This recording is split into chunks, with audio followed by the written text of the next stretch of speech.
विद्यार्थ्यांनो सप्रे नमस्कार. आज आहे 6 जून. आजच्या दिवसापर्यंतच्या महत्त्वपूर्ण चालू घडामोडी प्रश्न आपल्याला बघायचे आहेत. व्हिडिओ काळजीपूर्वक बघा.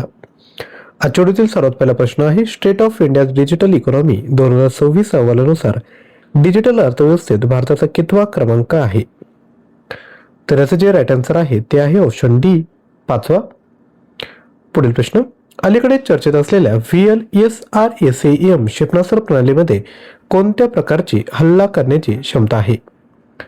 तर याचं राईट आन्सर आहे ऑप्शन ए पृष्ठभागावरून हवेत. VLSRSAM फुल फॉर्म आहे vertical launch short range surface to air missile. ही भारतीय नौदलासाठी विकसित करण्यात आलेली अल्प पल्ल्याची सरफेस टू एअर मिसाईल प्रणाली आहे. पुढील प्रश्न संरक्षण संशोधन आणि विकास संस्थेच्या म्हणजे defence research and development organisation अध्यक्षपदाचा अतिरिक्त कार्यभार कोणाकडे देण्यात आला? उत्तर आहे ऑप्शन क्रमांक बी राजेश कुमार सिंह यांकडे. पुढील प्रश्न कोणत्या राज्य सरकारने one stop multipurpose unified card तयार करण्याची घोषणा केली? उत्तर आहे ऑप्शन ए तेलंगणा. युनिफाईड कार्डमध्ये विविध विभागांमधील कल्याणकारी लाभ आणि शासकीय सेवांचा तपशील असेल. कल्याणकारी योजनांच्या वितरणातील मानवी हस्तक्षेप कमी करणे आणि पारदर्शकता व कार्यक्षमता सुधारणे हे या प्रणालीचे उद्दिष्ट आहे. यानंतर पुढील प्रश्न सुप्रीम कोर्टमध्ये अलीकडेच एकूण किती नवीन न्यायाधीश नियुक्त करण्यात आले आहे? याचा राईट आन्सर आहे ऑप्शन डी 5 न्यायाधीश.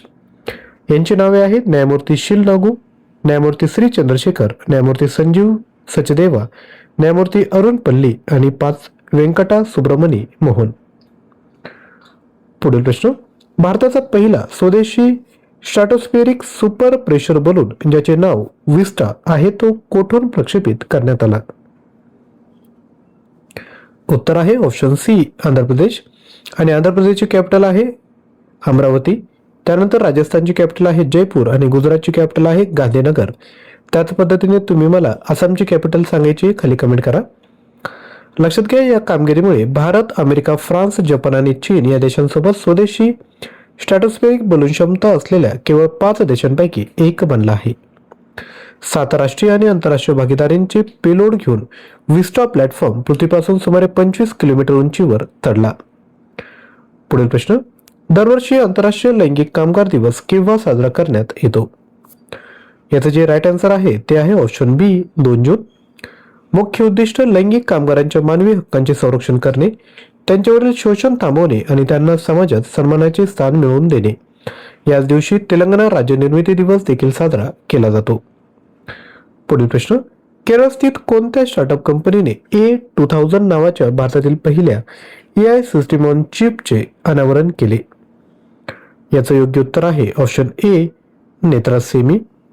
यानंतर पुढील प्रश्न त्यापूर्वी अधिकची माहिती केरळ स्थित नेत्रासेमी या स्टार्टअपने A2000 नावाच्या भारताच्या पहिल्या AI सिस्टीम ऑन चिपचे अनावरण केले. पुढील प्रश्न अलीकडे जानशा यांची चौथ्यांदा कोणत्या देशाच्या पंतप्रधानपदी नियुक्ती झाली? याचं योग्य उत्तर आहे ऑप्शन डी स्लोवेनिया. लक्षात घ्या जानशा यांची स्लोवेनिया देशाच्या पंतप्रधानपदी चौथ्यांदा नियुक्ती झाली आहे. यानंतर पुढील प्रश्न भारतीय लष्कराने सुरू केलेल्या एकात्मिक डिजिटल लॉजिस्टिक ऍप्लिकेशनचे नाव काय?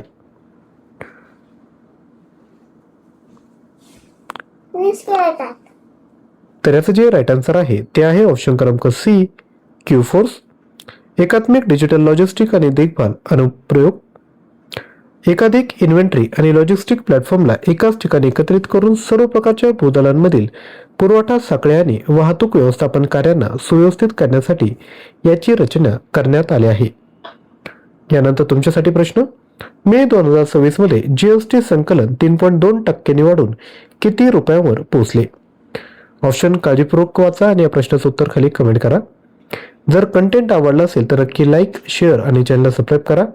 तसेच चालू घडामोडी मटेरियल हवं असेल तर ॲप्लिकेशन डाउनलोड करा आणि कोर्स परचेस करा. लिंक डिस्क्रिप्शन बॉक्समध्ये दिली आहे. थँक्यू.